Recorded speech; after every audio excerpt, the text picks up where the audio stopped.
প্রশ্ন, আমার নামাজ পড়তে ভালো লাগে না, তারপরও শীত ও ঠান্ডা পানি দিয়ে উজু করার কথা ভেবে কম্বল ছিঁড়ে উঠতে মন চায় না, কি করব হুজুর? মনকে বুঝাইবেন, উজু করবি না, চল তোকে গোসল করে দিই। হ্যাঁ, উজু করতে কষ্ট লাগে যে গোসল করে 2-4 দিন করাইবেন, পরে করবো কি না, ঠিক আছে উজুই করে হিদায় পাবো। উজু না করলে তো গোসলে দেয়, উজু করে। জাহাজ চলছে, জাহাজ, এক গোলাম হাই রে শিক্ষা আর কান্নাকাটি, পুরা জাহাজকে গরম করে তুই শিক্ষা দিই। যতই মালিকে বুঝায়, গোলাম বোঝে না শিক্ষা দেয়। একজন বিজ্ঞ লোক কয়, স্যার শিক্ষাটা আমি বন্ধ করাইতে পারি। পারবেন, বড় ভালো কাজ, তবে যেভাবে বন্ধ করাই আপনি কোনো প্রশ্ন করতে পারবেন না। কইছি করবো না, বন্ধ করেন। তো ঠিক আছে, গোলাম দেনে দিকে দিছি, জপ করে মেলামারি সাগরে পাড়া দিয়েছি পানিতে।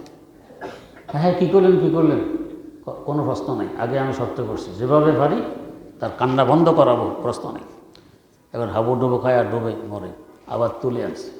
এখন চুপচাপ বসে হয়েছে, কথাবার্তা নেই, কান্নাকাটি হয়ে গেল। এখন মালিক বলে, কী ব্যাপার এখন চুপচাপ? ওই স্থল থেকে জাহাজটা ছিল অশান্তির জায়গা, এলে সে সহ্য করতে পারে না, কাঁদছে। আর জাহাজের তুলনায় সাগর আরও অশান্তির জায়গা, আমাদের যে জীবনে বাঁচে না, জাহাজ অন্তত জীবন বাঁচে, এখন চুপচাপ বসে আছে। যখন নফস বলে উজু করবো না, কষ্ট লাগে, চল গোসল করাই। যখন গোসল করাইবেন 2-4 দিন, এরপরে বলে, আরে বাবা রে, উজু না করলে গোসলে দেয়, দরকার নেই, উজুই করি, এটাই বাবা, দেখবেন ঠিক হয়ে যাবে। প্রশ্ন, সিনেমা দেখার আসক্তি থেকে বের হওয়ার উপায় কি? মসজিদে আসা। কয়েকদিন মসজিদে আসবেন, জমাতে নামাজ পড়বেন, দেখবেন যে সিনেমা ভালো লাগবে না। অন্তর যদি শুদ্ধ থাকে, তো অন্তর মসজিদে আসতে উদ্বুদ্ধ করবে, সিনেমা যেতে দিবে না। অন্তর যদি কলুষিত হয়, তো মসজিদের পরিবর্তে সিনেমা যেতে দিবে। আমার মতো গুনাহগার কি আপনার সাথে ইসলাহি তাআল্লুক করতে পারে? আরও বড় গুনাহগারও পারে। আল্লাহ রাব্বুল আলামিন গুনাহগারের তওবা তো কবুল করেন না, শুধু নেককারের তওবা কবুল করেন, গুনাহগার করেন। প্রশ্ন, আগে আমাদের কোম্পানির নিয়ম ছিল, কেউ ম্যানেজার পদে উত্তীর্ণ হলে তাকে কোম্পানির পক্ষ থেকে ব্যক্তিগত গাড়ি দেওয়া হয়। গাড়িটি কোম্পানি ক্রয় করে কর্মকর্তাকে দিয়ে দেওয়া হয়। গাড়ির ক্রয় মূল্যের 60% কোম্পানি দিয়ে দেয়, আর বাকি 40% মাসে মাসে কর্মকর্তার বেতন থেকে কেটে নেওয়া হয়। বর্তমানে নিয়ম করা হয়েছে, কর্মকর্তার 40% কর্মকর্তা ব্যাংক থেকে লোন নিয়ে কোম্পানিকে দিবে, তারপর কোম্পানি গাড়িটি ক্রয় করে কর্মকর্তাকে দিয়ে দিবে। লোনকৃত অঙ্কের আসল কর্মকর্তার বেতন থেকে মাসে মাসে কেটে নেওয়া হবে, আর সুদের অংশ কোম্পানি পরিশোধ করবে।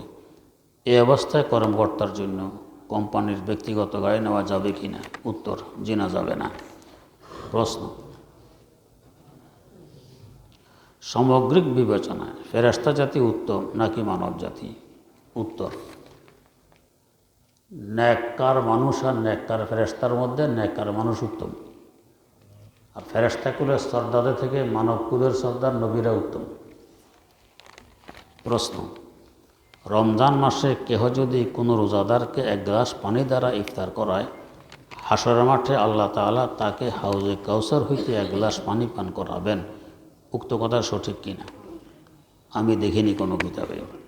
প্রশ্ন, আমার এক ফুফাতো ভাই ব্যাংকে চাকরি করে। সে ব্যাংকের বেতনের টাকা দিয়ে সব কিছু কেনাকাটা করে। যখন আমার জন্য তার বাসায় গিয়ে খানা খাওয়া এবং তার হাদিয়া গ্রহণ করা বৈধ আছে কি? উল্লেখ্য, আমার জানা মতে ব্যাংকের কর্মচারীদেরকে সুদের টাকা থেকে বেতন দেওয়া হয়। ব্যাংকের কিছু চাকরি আছে, যেমন দারোয়ান, গাড়ির চালক ইত্যাদি ইত্যাদি। এই চাকরিগুলো হারাম নয়। আর যে বেতন দেওয়া হয়, সুদের টাকা ভিন্ন করে ওখান থেকে দেওয়া হয় এমন নয়। মানুষ যে আমানত রাখে, তাদের প্রফিট হয় সুদের মাধ্যমে হোক, কিছু সুদ ছাড়া এমনি হোক, সব একসাথ করে। একসাথে যদি দেখে যে সুদের অঙ্ক কম, অন্য অঙ্ক বেশি, তাহলে ওদের জন্য চাকরিও বৈধ, বেতনও বৈধ। আর যারা এর থেকে আরও উপরে চাকরি করে, সুদের চুক্তিপত্রে সিগনেচার করে, চুক্তিপত্র লেখে, সাক্ষী থাকে, এই চাকরিও বৈধ নয়, বেতনও বৈধ নয়। প্রশ্ন, মোবাইল নাপাক হয়ে গেলে তা কীভাবে পবিত্র করতে হবে? যদি শুধু স্ক্রিনের মধ্যে নাপাকি করছে, পায়খানা লেগে গেছে, সামান্য প্রস্রাব, ভালো করে মুছে নিলে পাক হবে। আর বটন যেখানে আছে, যে বটন উঁচু নিচু, এখানে করলে দোয়া ছাড়া পাক করার কোনো ব্যবস্থা নেই। প্রশ্ন, পাকা ফ্লোর নাপাক হয়ে গেলে তা পবিত্র করার পদ্ধতি কি? শুনেছি পাকা ফ্লোর শুকিয়ে গেলে নাকি পবিত্র হয়ে যায়। পাকা ফ্লোর কয়েক ধরনের। একটা হলো খসখস করে, সিমেন্টের খসখস করে যায়, পানি চষে। যদি পানি চষে তো শুকিয়ে গেলে পবিত্র হয়ে যাবে। আর যদি পানি চষে সিমেন্টের ফিনিশিং দেয়া কিন্তু একবার তেলতেলে হয়ে গেছে, অথবা টাইলস করা এমন টাইলস যে টাইলসের উপরে গ্লাসের প্রলেপ থাকে, এগুলোকে মুছে নিলে পাক হয়ে যাবে। শুকাবে না, মুছে নিলেই পাক হবে, দোয়া লাগবে না।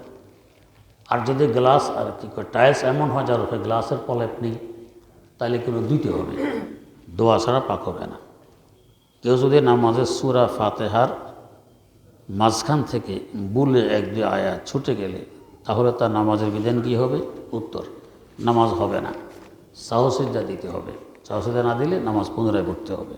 প্রশ্ন, শীতকালে চাদর পেঁচিয়ে নামাজ পড়ার সময় তাকবীরে তাহারিমা, দাঁড়ানো, রুকু, সেজদা ও বৈঠকের সময় হাত কি চাদরের ভিতরে রাখতে হবে না বাইরে? উত্তর, ভিতরে রাখলে কোনো সমস্যা নেই। যে হাত যখন যেখানে রাখা দরকার চাদরের ভিতরে করে ওখানে যদি রাখতে পারেন কোনো সমস্যা নেই। প্রশ্ন, চাদর পেঁচিয়ে নামাজ পড়ার সময় অনেক সময় চাদরের এক অংশ খুলে যায়, তখন কি এক হাত দিয়ে তা তোলা যাবে? উত্তর, জি তোলা যাবে। প্রশ্ন, রোজা রেখে রান্না করার সময় আগুনের ধোঁয়া মুখে চলে গেলে রোজার কি সমস্যা হবে কি না? উত্তর, যে না, কোনো সমস্যা হবে না, রোজা হয়ে যাবে। প্রশ্ন, আমাদের দেশে শীতকালে প্রচুর বিয়ে শাদী হয়ে থাকে। এখন আমার জানার বিষয় হলো, শীতকালে বিয়ে করার কি বিশেষ কোনো ফজিলত আছে? উল্টা, যে না, কোনো ফজিলত নেই। শীতকালে যেহেতু মেঘ বৃষ্টি হয় না, অনুষ্ঠান করতে সুবিধা, এই জন্য করে। আপনার চাইলে মেঘ বৃষ্টির ভিতরে করবেন, কোনো সমস্যা নেই। প্রশ্ন, আমি একজন যুবক, আমার অতিরিক্ত স্বপ্নদোষ হয়, এখন তার জন্য কোনো আমল আছে কি? উত্তর, আমল হলো সবচেয়ে বড় আমল, বিয়ে করে নেবেন। আর 2 নম্বর, অজুর সাথে শোবেন। 3 নম্বর, আয়াতুল কুরসি পড়ে শুবেন। 4 নম্বর, নামাজের নিয়ত যেভাবে বাঁধে এভাবে নিয়ত বাঁধার মতো করে শুয়ে আস-সামিউল মুমিতু, আস-সামিউল মুমিতু 11 বার পড়ে শুবেন। প্রশ্ন, অনেক সময় রাস্তাঘাটে কোনো কিছু খাওয়া ও পান করার প্রয়োজন পড়ে, তখন বসে খাওয়ারও কোনো ব্যবস্থা থাকে না, তখন কি দাঁড়িয়ে খাওয়া বা পান করা যাবে? উত্তর, জি যাবে। প্রশ্ন, জর্দাসহ পান খাওয়া কি বৈধ আছে? উত্তর, কারোর জন্য বৈধ, কারোর জন্য বৈধ নয়, মানুষের স্বাস্থ্যগত দিক লক্ষ্য রেখে। কারো আছে জর্দা না খেলে কোনো কাজে করতে পারে না, আর কারো আছে জর্দা খেলে ক্ষতি হয়। যার ক্ষতি হয় তার জন্য বৈধ নয়, যার ক্ষতি হয় না তার জন্য বৈধ। যেমন কেউ আছে মরিচ বেশি খেলে পেট নষ্ট হয়, আমাশয় শুরু হয়, আর কেউ আছে পেট নষ্ট হলে লাল মরিচের ভর্তা খেলে ভালো হয়। তো এর জন্য ওইটা বৈধ, এর জন্য এটা বৈধ নয়, একই জিনিস, একজনের জন্য বৈধ, একজনের বৈধ নয়, জর্দাও এমন। প্রশ্ন, বাজারে অনেক দিনদার ব্যবসায়ীরাও সিগারেট বিক্রি করে থাকে, তা কি বৈধ আছে? উত্তর, সকল ডাক্তাররা একমত যে ধূমপান বৈধ নয়, ধূমপান স্বাস্থ্যের জন্য ক্ষতিকর, স্বাস্থ্যের জন্য কোনো ক্ষতিকর ব্যবহার করা এবং তা বিক্রি করা বৈধ নয়। প্রশ্ন, অন্যের দেয়ালে ওয়াজ মাহফিল বা নির্বাচনী পোস্টার লাগানো বৈধ আছে কি? উত্তর, যদি অনুমতি না থাকে তো বৈধ নেই। প্রশ্ন, মসজিদ অথবা মাদ্রাসায় সুন্নত নামাজ চলাকালীন বাইরে থেকে যে কেউ এসে সালাম দিতে পারবে কি? উত্তর, যে না, পারবে না, এতে মানুষের নামাজের ব্যাঘাত ঘটে। প্রশ্ন, মাসনুন যে কোনো দোয়ার শুরুতে আউযুবিল্লাহ এবং বিসমিল্লাহ বলতে হবে কি না? উত্তর, জরুরি নয়, বললে ভালো। প্রশ্ন, আমরা জানি সুদ হারাম, তা খাওয়া গ্রহণ করা সব কিছুই হারাম। জানার বিষয় হলো, সুদখোরের বাড়িতে দাওয়াত খাওয়া বা তার থেকে মাদ্রাসা মসজিদের সাধারণ ফান্ডে দান চাওয়া গ্রহণ করার বিধান কি? এক্ষেত্রে তার মালের হিসাবের শরীয়ী মূলনীতি কি? উত্তর, বাস্তবে যার টাকা পয়সা আয় রোজগার সব সুদের উপরে ভিত্তি করে, এই সুদের টাকা দিয়ে দাওয়াত খাওয়াইলে খাওয়া বৈধ নয়। আর যদি কারো থেকে ঋণ করে বা অন্য কোনো পন্থায় হালাল রোজগার থেকে খাওয়ায় তাহলে বৈধ। আর যদি ঠিক জেনারেল ফান্ডে সুদের টাকা দেয়, এটা গ্রহণ করা বৈধ নয়। প্রশ্ন, গ্রামাঞ্চলের ইমাম সাহেবদের খাবার প্রত্যেক ঘর থেকে আসে, এক্ষেত্রে কে হালাল কামায় কামাই থেকে খাবার দিচ্ছে আর কি হারাম থেকে দিচ্ছে তা জানা হয় না, এখানের বিধান কি? উত্তর, জানা না থাকলে খেতে পারবে, তার জন্য ইমামের জন্য হালাল হবে, সমস্যা নেই। প্রশ্ন, আমাদের অফিসে জমাতে নামাজের ব্যবস্থা রয়েছে, কিছু লোক আছে যারা নামাজ না পড়ে নিজ চেয়ারে বসে থাকে, অথচ ঊর্ধ্বতন অফিসাররা জমাতের সাথে নামাজ আদায় করে থাকেন। অফিসের মধ্যে যারা নামাজ পড়ে না তাদের ব্যাপারে ব্যবসার মালিকদের অথবা ঊর্ধ্বতন অফিসারদের কি দায়িত্ব রয়েছে? উত্তর, ফরজ দায়িত্ব, ওদেরকে নামাজ পড়াইতে বাধ্য করা তাদের উপরে ফরজ। হাদিসে আছে কুল্লুকুম রাইন ওয়া কুল্লুকুম মাসউলুন আন রাইয়াতি, তোমরা সকলে রাখাল, তোমার অধীনস্থ যা কিছু আছে তাদের ব্যাপারে তুমি জিজ্ঞাসিত হবে। তো অধীনস্থরা নামাজ পড়তেছে না, আমাকে জিজ্ঞেস করা হবে কেন পড়লো না, তুমি উদ্বুদ্ধ করছো কি না। প্রশ্ন, আমাদের বাসায় একটি বিড়াল আছে, সে মাঝে মাঝে আমার পাশে বসে আমার জামা কাপড় চিবায়, এতে করে আমার জামা কাপড় ভিজে যায়, এতে কি আমার জামা কাপড় নাপাক হয়? উত্তর, জি না, নাপাক হয় না, বিড়ালের জুটা নাপাক নয়। প্রশ্ন, কিতাবে পড়েছি জমাতে নামাজ পড়ার সময় টাকনুর সাথে টাকনু, হাঁটুর সাথে হাঁটু, কাঁধের সাথে কাঁধ বরাবর করে মিল করে দাঁড়াতে হবে। এক্ষেত্রে বরাবর মিল না করে দাঁড়াতে গেলে কাতারের মাঝে সামান্য ফাঁকা রাখতে হয়। আবার ওলামায়ে কেরাম বলেন কাতারের মধ্যখানে ফাঁকা থাকলে শয়তান যে খালি জায়গায় প্রবেশ করে, সেক্ষেত্রে বরাবর করে দাঁড়াতে গেলে সামান্য ফাঁকা থাকে, সেই জায়গায় শয়তান প্রবেশ করবে। উত্তর, হাঁটুর সাথে হাঁটু, কাঁধের সাথে কাঁধ, টাকনুর সাথে টাকনু মিলানো মানে হলো আপনার সব সোজা করে দাঁড়ানো। এটা অর্থ এই নয় যে কাঁধের সাথে কাঁধ লাগাই দিবেন, হাঁটুর সাথে হাঁটু লাগাই দিবেন। দুজন মানুষ পাশাপাশি দাঁড়াইলে হাঁটুর সাথে কি হাঁটু লাগে? লাগে না। লাগাইতে হলে বেঙ্গুরা হয়ে দুই হাঁটুকে দুই দিকে ছড়িয়ে তারপরে লাগবে, এভাবে নামাজ বের নিয়ম নয়। তাই এতটুকু ফাঁক থাকবে, সমস্যা নেই। প্রশ্ন, ভিতরে নামাজে ভুলে দোয়া কুনুত না পড়লে কি সাউসিদা দিতে হবে? উত্তর, জি, সাউসিদা দিতে হবে। প্রশ্ন, ভিতরে নামাজে দোয়া কুনুত পড়া কি ওয়াজিব? উত্তর, জি, ওয়াজিব। প্রশ্ন, নামাজে দুরূদ ইব্রাহিমের পরিবর্তে বললে অন্য দুরূদ পড়ে ফেললে নামাজ হবে কি? উত্তর, জি, হবে। প্রশ্ন, আমার আম্মুর বিধবা ভাতা পাওয়ার জন্য আমার এক মামা অন্য গ্রামের ঠিকানা দিয়ে সব কিছু রেডি করেছে, এখন সে বলতেছে শুধু বিকাশ নাম্বার দিতে। আমাদের গ্রামে ভাতাটি পাওয়ার জন্য ৬,০০০ টাকা খরচ করতে হতো, কিন্তু অন্য গ্রামে মাত্র ২,০০০ টাকায় এটি করা যায়। এখন আমরা কি অন্য গ্রামের নাম দিয়ে বিধবা ভাতা ভোগ করতে পারবো? উত্তর, বিধবা ভাতা তো বৈধ হবে, তবে অন্য গ্রামের ঠিকানা দেওয়াটা বৈধ হবে না। প্রশ্ন,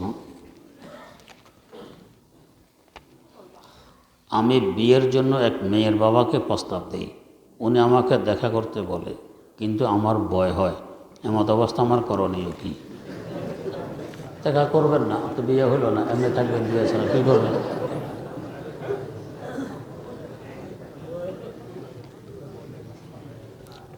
প্রশ্ন, বদনজর লাগলে করণীয় কি? যার বদনজর লাগে তার থেকে একটু পানি পড়া এনে খাওয়াই দিবেন, বদনজর লাগবে না। আর তাকে না পাইলে বা সম্ভব না হইলে কোনো বুজুর্গ থেকে পানি পড়া ব্যবস্থা করবেন, আশা করি ভালো হয়ে যাবে। প্রশ্ন, গীবত কি? গীবত হইল একটা দোষ একজনের মধ্যে আছে, ওই দোষটা তার অগোচরে আরেকজনকে বলা, এটাকে বলে গীবত। দোষ আছে, সত্য কথা, এটা তার অগোচরে আরেকজনের কাছে বলা, এটাকে বলে গীবত। দোষ নেই, মিথ্যা বলতেছে, এটাকে বলে তোহমত, অপবাদ। দুই জিনিস। আপনার যে কথাটা আপনার অগোচরে আরেকজনের কাছে বললে, শুনলে আপনি খারাপ জানেন কেন বলল, এটাই গীবত। প্রশ্ন, আমরা সবাই কম বেশি সবার সমালোচনা করি, এক আলেম আরেক আলেমের, এক ভাই আরেক ভাইয়ের, মালিক কর্মচারী, গৃহস্থ চোরের, দেশবাসী রাজনৈতিক নেতাদের। এখন প্রশ্ন, একজন খুনি বা ডাকাত চোর, তাদেরকে তাদের পিছনে চোর বললে কি গীবত হবে? করণীয় কি যদি একটু বিস্তারিত বয়ান করেন। যদি তার খারাপি থেকে, উপদ্রব থেকে আরেকজনকে বাঁচানোর নিয়তে বলি তার দোষগুলো, এটা গীবত বলে না। যেমন একটা লোক এসেছে আপনার কাছে, আমি জানি সে পকেট মারে, এখন চুপে চাপে বা ইশারা বুঝাই দিলাম যে এটা পকেট মার, আপনি বেঁচে গেলেন, এটা গীবত হবে না। যদিও সে শুনলে কষ্ট পাবে, কিন্তু এটা গীবত হবে না, যেহেতু আপনাকে তার অনিষ্ট থেকে বাঁচাই দিলেন। তেমনিভাবে একজনের মেয়ে বিয়ে করতে আসছে আরেক যুবক, আপনার জিজ্ঞেস করতে পারবেন মেয়েটা কেমন। আপনার জানেন মেয়েটার বছরে 2বার মাথা খারাপ হয়। এখন যদি এটা না বলেন, বিয়ে করে তো বেচারা কষ্ট পাবে, তো এইটা বলে দেওয়া, এটা গীবত হবে না।